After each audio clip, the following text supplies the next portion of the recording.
নমস্কার প্রিয় দর্শক, ক্যালকাটা ডায়ালগস থেকে মনোজ দাসের প্রীতি ও শুভেচ্ছা নেবেন। গেছিলেন ভিক্ষে চাইতে, ভিক্ষে পেলেন না। গেছিলেন শিল্প আনতে, শিল্প এলো না। মধ্যে পড়ে বুড়ো ভাম এখন ভর ভর এমন একটা ভাষণ মেরে এলেন, তার ঠেলা সামলানো বাংলাদেশের পক্ষে কত যে কঠিন হবে সেটা বুঝতে কয়েকটা দিন অপেক্ষা, মাত্র কয়েকটা দিন অপেক্ষা। বুড়ো ভাম বলতে গেছিলেন, বলতে আমি কার কথা বলছি আশা করি সেটা বুঝেছেন সবাই, ঠিক ধরেছেন। তার নাম ডক্টর মোহাম্মদ ইউনূস, নোবেল জয়ী। দেশের মধ্যে অবশ্য তার নামের আগে একটা অন্য বিশ্লেষণ বসে। সেই বিশেষণটা হলো সুদি ইউনুস, সুদখোর ইউনুস। সেই শেক্সপিয়ারের মার্চেন্ট অফ ভেনিস নাটকের শাইলক চরিত্রের কথা মনে আছে? তারই আধুনিক সংস্করণ। শেক্সপিয়ার তার নাটকে শাইলকের শেষ গতি কি করেছিলেন মনে আছে? একটু মনে করিয়ে দিই। তার শাইলকের আপনজন বলতে ছিল একটিমাত্র মেয়ে। সেই মেয়ের সঙ্গে শেষ পর্যন্ত ছাড়াছাড়ি হয়ে যায় শাইলকের, মানে তার ধরা পড়ার পর বিচারে। ভেনিস রাজ্য জুড়ে শাইলকের যে বিপুল সম্পত্তি ছিল সে সব বাজেয়াপ্ত করে নেয় সরকার, আর কারাগারে বন্দী হয়ে কাটাতে হয় শাইলকের শেষ জীবন। অবশ্য মৃত্যুদণ্ড থেকে বেঁচে যান। আমাদের যে শাইলকের কথা বলছি বাংলাদেশের সুদি ইউনুস, তিনিও মৃত্যুদণ্ড পাবেন বলে আমার মনে হয় না, কারণ নোবেল জয় আছে না। তো মিল খুঁজে পাচ্ছেন তো সেকালের শাইলকের সঙ্গে একালের শাইলক বাংলাদেশের বুড়ো ভাম ডক্টর মোহাম্মদ ইউনুসের? একটু ভাবুন, ঠিক পেয়ে যাবেন। দেখুন, এই বুড়ো ভাম কথাটা আমি ব্যবহার করতে চাইনি। অনেকবার ভেবেছি বুড়ো ভাম কথাটা আমি ওই মোহাম্মদ ইউনুসের জায়গায়, মানে তাকে উদ্দেশ্য করে বলবো কিনা। শেষ পর্যন্ত তিনি যে অপরাধ করেছেন তার জন্যে আমি সেটা বলতে বাধ্য হচ্ছি। দলমত নির্বিশেষে ভারতের সমস্ত রাজনৈতিক দলের যে তীব্র প্রতিক্রিয়া দেখা যাচ্ছে ইউনুসের ওই চীনে গিয়ে মন্তব্য নিয়ে, তাতে বোঝাই যাচ্ছে যে বড় কিছু ঘটতে চলেছে। কি বলেছেন ইউনুস, কি অন্যায় কথাটা বলেছেন সেটা আপনাদেরকে আরো একবার মনে করিয়ে দিই, নইলে হয়তো আপনাদের আবার ইউনুসের উপরে সহানুভূতি জাগতে পারে এবং আমার ওপরে হয়তো আপনারা রেগে যেতে পারেন, আপনারা আমাকে অনেক কিছু খারাপ কথাও বলতে পারেন। সেই জন্য ইউনুসের কথাটা আগে বলেনি। তিনি বলেছেন, China could use Bangladesh as a conduit to make extensions in India's landlocked north eastern region. মানে চায়না ভারতের যে চারদিকে স্থলভূমি দিয়ে ঘেরা যে নর্থ ইস্টার্ন রিজিয়ন আছে, সেই জায়গায় সেইটা চায়না ব্যবহার করতে পারে বাংলাদেশকে মাঝখানে রেখে।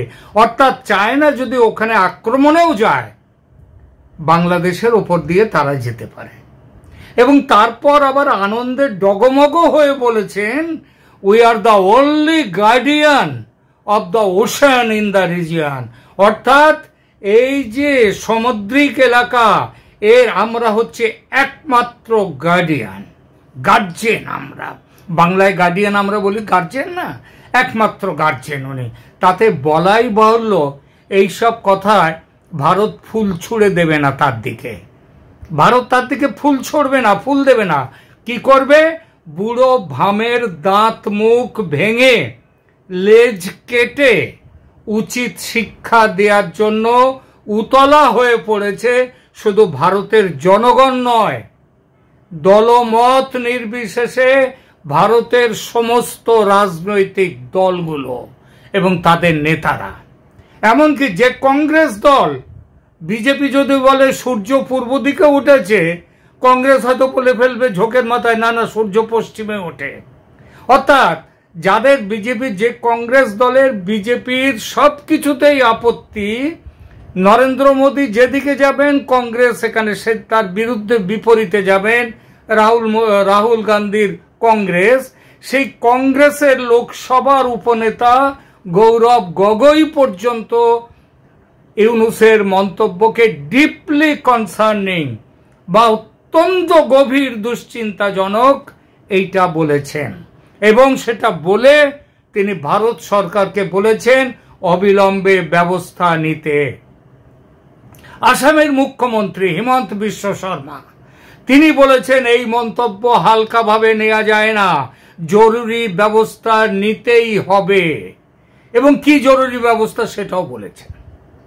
একই রকমের মন্তব্য উত্তর পূর্ব ভারতের রাজ্যগুলোর, যত রাজ্যগুলো আছে তাদের সবার মুখ্যমন্ত্রী, তাদের সবার নেতাদের সবাই বলছেন যে ইউনূস আর তার দলবলের তেল খুব বেড়ে গেছে, এই বেড়ে যাওয়ার তেলটা এবার বের করে দেওয়ার সময় হয়ে এসেছে। কিভাবে এই তেল বার করা যাবে সেটাও বলেছে। ভারত সরকার কিছু বলেনি এখনো, তবে প্রাক্তন সেনা অধিকারীদের অনেকেই প্রস্তাব দিচ্ছেন সোশ্যাল মিডিয়াতে, সরকারের থিঙ্ক ট্যাঙ্কের কাজগুলোতে। সেখানে তারা বলছেন, রাজনৈতিক বিশ্লেষকরা বলছেন, ভারত সরকারের থিঙ্ক ট্যাঙ্কও বলছেন, সামাজিক গণমাধ্যমের সব স্তরের মানুষ তাদের নিজেদের মতো করে মতামত দিচ্ছে। তার মধ্যে যে মতটির পেছনে সমর্থনের পাল্লা বেশ ভারী দেখছি সেটার কথা বলি। এরা বলছেন মশা মারতে কামান দাগার কোনো দরকার নেই। আমি কাল বলেছিলাম ইউনূসের মতো এবং ওদের যে ছাড় পোকাকে টিপে মারতে কখনো খুব একটা বেশি কাজ করতে হয় না, বেশি সাজোগাজো করতে হয় না। যুদ্ধে ভারতীয় সেনাবাহিনীর প্রত্যক্ষভাবে জড়িয়ে পড়ার দরকার নেই বলছেন প্রাক্তন সেনাকর্তাদের অনেকেই। কেন বলছেন? তারা বলছেন আমরা কেন এই মশা মারতে কামান দাগতে যাব, আমাদের আউটসোর্সিং করে দিলেই ব্যাপারটা সামলে নেওয়া যাবে। আউটসোর্সিং, যুদ্ধের আউটসোর্সিং। দেখুন, যুদ্ধের আউটসোর্সিং এটা কিন্তু কোনো অবাস্তব কথা নয়, খুবই বাস্তব কথা। এটাও করা যায় এবং করেও। এমনকি এই যে ইউক্রেনের সঙ্গে লড়াইতে রাশিয়ার হয়ে লড়তে গেলেন, কে প্রথম লড়তে গিয়েছিলেন কারা? হ্যাঁ, তাদের নিজেদের সৈন্যও ছিল, কিন্তু একটা বড় অংশ তাদের আবার লড়াইটা করেছেন ওই আউটসোর্সিং এর মাধ্যমে। সেটাকে দেখুন, ইউক্রেনের সঙ্গে লড়াইতে রাশিয়ার হয়ে লড়াই করে গেল ইয়েভগেনি প্রিগোজিন। তিনি তো মোটা টাকা নিয়ে তার যে প্রাইভেট আর্মি আছে, সেই আর্মির নাম হচ্ছে ওয়াগনার গ্রুপ। এই ওয়াগনার গ্রুপের কয়েক হাজার ভাড়াটে সেনা লেগে গেল রাশিয়ার হয়ে ইউক্রেনের বিরুদ্ধে লড়াইতে। ঠিক আছে, এই লড়াইয়ের কন্ট্রাক্ট নিয়েছিলেন কে? ওই ইয়েভগেনি প্রিগোজিন, তিনি নিয়েছিলেন এবং লড়েছেন। এবং এই মার্সেনারিরা হচ্ছে ভয়ঙ্কর নির্দয়। ওদের ইউক্রেনীয়দের একটা বড় অংশের গলা এদের কাছে কাটা গেছে। এদের কাছে কোনো দয়া মায়া নেই, তারা তো ভারতের সেনা, তারা আসবে মারবে। ভারত সরকারের এটা করতে গেলে কি দরকার? করতে গেলে অবশ্যই বুঝতে পারছেন দরকার হচ্ছে টাকা। ভারত সরকারের সে টাকা আছে। বাংলাদেশের মতো তো ভিক্ষে করতে যায়নি চীনের কাছে, সে টাকা আছে। ভারতের শিল্পপতি যে একটা বিরাট ব্যাটালিয়ান আছে সারা পৃথিবী জুড়ে, যারা শিল্প সাম্রাজ্য বিস্তার করেছে, সেই আদানি, আম্বানি, টাটা, বিড়লা আরো শতেক বিলিয়ন ডলার শিল্প সাম্রাজ্যের মালিক এখন ভারতীয়রা। তারাই টাকা তুলে মিয়া ইউনুস আর তার শিষ্যদের তেল বের করে দেওয়ার দায়িত্ব সগর্বে পালন করবে। একবার শুধু গেট সেট গো বললেই হলো। কথাগুলো আমি যে মজা করে বলছি এমনটা ভাববেন না। এই আলোচনা কিন্তু সত্যি চলেছে সরকারেরও উঁচু মহলে, এবং শেষ পর্যন্ত যদি এই বিষয়ে সিদ্ধান্ত গৃহীত হয়, অর্থাৎ ভারতীয় সেনাদের দিয়েই ভাড়াটে সেনাদের দিয়ে বাংলাদেশের এই ইউনুস এবং তার দলবলের তেল বের করে দেয়া হবে, তাহলে সেটা কিন্তু সিদ্ধান্ত গৃহীত হলে বাংলাদেশের এই ভারতের সেনা বাংলাদেশে ঢুকবে না, সাহায্য করবে পেছন থেকে বিভিন্ন অস্ত্রশস্ত্র দিয়ে। সেটা সেই মুক্তিযুদ্ধের সময়ও হয়েছিল। সেখানে মুক্তিযোদ্ধারা লড়তে গিয়েছেন পেছন থেকে, তাদের অস্ত্রশস্ত্র সবকিছু দিয়ে সাহায্য করেছে কিন্তু ভারত। এবারও সেইটাই হবে। আর এর সঙ্গে যদি শেখ হাসিনার মুক্তিযোদ্ধাদের একটা অংশ এদের পেছনে যোগ দেবে, সে খবরটাও কানে আসছে। এবং সে ব্যাপার আমাদের এখানেও পর্যন্ত আমার যে এপিসোড দিয়েছে আমার চ্যানেলে, তারও মন্তব্য অনেকেই বলেছেন তারাও লড়তে আসবেন এই বাংলাদেশের এই ইউনুস এবং তার দলবলকে শিক্ষা দেওয়ার জন্য। তাহলে দাঁড়ালো কি ব্যাপারটা? দাঁড়ালো ভারতীয় সেনা বাংলাদেশে ঢুকবে না, ভারত অফিসিয়ালি যুদ্ধে নামবে না, যুদ্ধবাজ দেশ হিসেবে ভারতের বদনাম হবে না, ভারতের যে শিল্প, ভারতের যে অগ্রগতি, অর্থনৈতিক অগ্রগতি চলছিল যুদ্ধের জন্য, তা ব্যাহত হবে না। তাহলে হবেটা কি?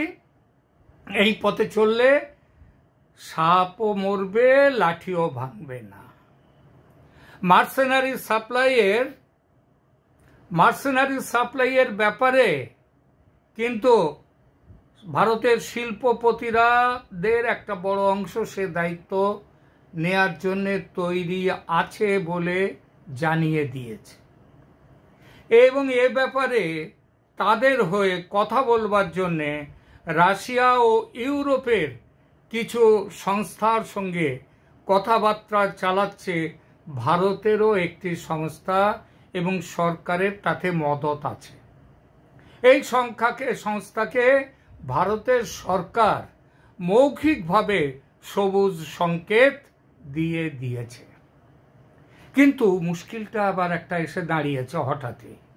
এই খবর শেখ হাসিনার কাছে যেভাবেই হোক পৌঁছে গেছে। পৌঁছে যাওয়াটা কোনো বড় ব্যাপার নয়, অসম্ভব ব্যাপার নয়, পৌঁছতেই পারে।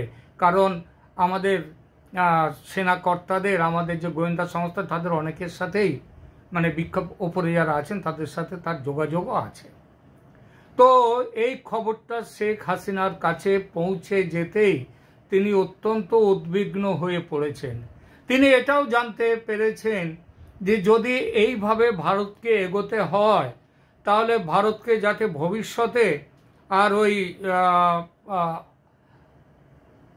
চিকেন নেক নিয়ে যাতে কোনো রকমভাবে আমাদের ইউনুস সাহেবের কোনো শীর্ষ সামন্ত তো থেকে যাবেই বাংলাদেশে, ইউনুস সরকারের বিদায় হলেও, এবং তারা যাতে ওই চিকেন নেক নিয়ে যাতে কোনো রকম ঝামেলা ভবিষ্যতে কোনোদিন করার দুঃসাহস না দেখায়, তার জন্যে ওই চিকেন নেককে মজবুত করার একটা প্ল্যানও ভারতের আছে।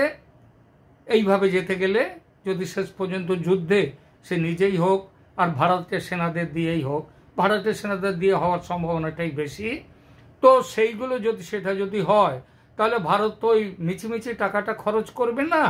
এবার তারা ওই ৭১ যা হয়ে গেছে, আমি দিয়ে গেছি পাইনি কিছু, নেইনি কিছু, এবার আর চলবে না। এবার সেটা করবে কি, এই টাকা যেটা খরচ হবে সেটা উসুল করে নেবে। এবং উসুল করতে গেলে কি করতে হবে, দুটো প্ল্যান আছে। একটা হচ্ছে চিকেন নেককে মজবুত করার জন্য বড় করতে হবে, সেটা করতে গেলে রংপুর দরকার, মানেটা বুঝে নিন। আর দ্বিতীয় কথা, ওই যে আমরা সমুদ্রের গার্জিয়ান, আমরা যে সমুদ্রের গার্জেন বলে ওই বুড়ো ভাম ইউনুস লাফিয়েছেন, সেই লাভটা ভবিষ্যতের জন্য চিরতরে বন্ধ করে দিতে হবে।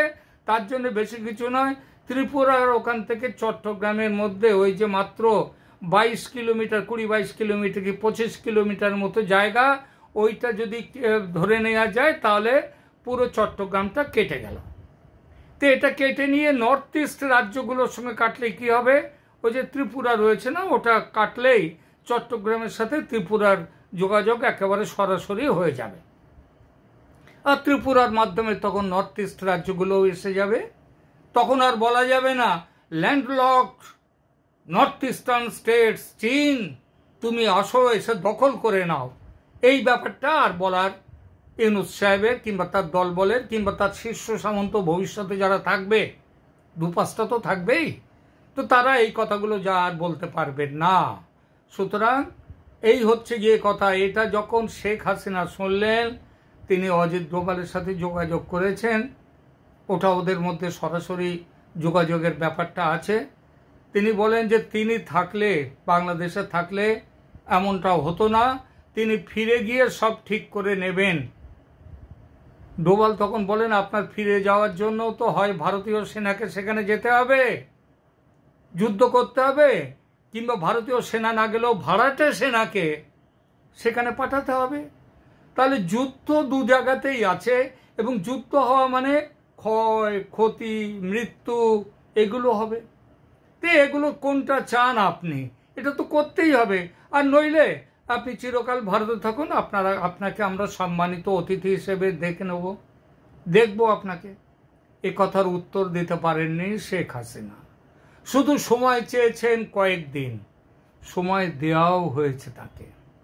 বলা হয়েছে অ্যাকশন পাকা করার আগে তাকে জানিয়েই অ্যাকশনে নামা হবে। এই জন্যই বলছি, ভয়ঙ্কর এক পরিণতির হাত থেকে বাংলাদেশকে বাঁচাতে পারেন এই মুহূর্তে শেখ হাসিনা। বুঝতে পারছি আমার এই এপিসোড শুনতে শুনতে অনেক ইউনুসপন্থী বিপ্লবী, যারা গত বছর ওই জুলাই আগস্টের ষড়যন্ত্রের মাধ্যমে ক্ষমতায় এসে নিজেদেরকে বিপ্লবী বলে জাহির করছেন, এই বিপ্লবীদের অনেকেই 4 ঘন্টায় কলকাতা আর 4 দিনে ভারত দখলের হুমকি দিয়েছিলেন, এবং বলেছিলেন এখানে ইসলামী দুনিয়া প্রতিষ্ঠা করব। সেই যে ব্যাপারগুলো ছিল না, তো তারা নিশ্চয়ই ইতিমধ্যে আমার ফেসবুকের আমার এই যে যাচ্ছে এপিসোডটি ইউটিউবে, এর কমেন্ট সেকশনে ইতিমধ্যে এসে গেছেন, সেটা আমি আঁচ করতে পারছি। এবং এসে সেখানে হুঙ্কার দেওয়া আবার শুরু করেছেন, আবার 4 ঘন্টায় কলকাতা, আবার 4 দিনে ভারত। এইসব গাঁজাকুর, গাঁজা বললেও কম বলা হয় তার উপরে। তো এই যে এদেরকে একটা কথা শুধু বলি, মহাশয় একটু বুঝে সুঝে কথা বলবেন, একটু পেছন ফিরে তাকিয়ে কথা বলবেন। সেই যে 1971-এর যুদ্ধের কথা মনে আছে তো? মাত্র 9 দিনে 93,000 পাকিস্তানের রেগুলার আর্মিকে খাঁচায় পুরতে মাত্র 9 দিন সময় লেগেছিল। আর 2025-এ তাহলে কি হবে? এখন তো এখানে ভারতের, পাকিস্তানের তবু যুদ্ধের অভিজ্ঞতা আছে আগে ভারতের সাথে, কিন্তু বাংলাদেশের তো সেনার কোনো যুদ্ধের অভিজ্ঞতা নেই, এবং তারা ইউনুসের হয়ে নামবে কিনা সেটাও সন্দেহ। সুতরাং 2025-এ এই ওদেরকে থামাতে, ইউনুসের দলবলকে থামাতে, এবং তাদের সেনাও যদি নামে, পুরো একদিনও লাগবে না ভারতের, একটা দিন লাগবে না।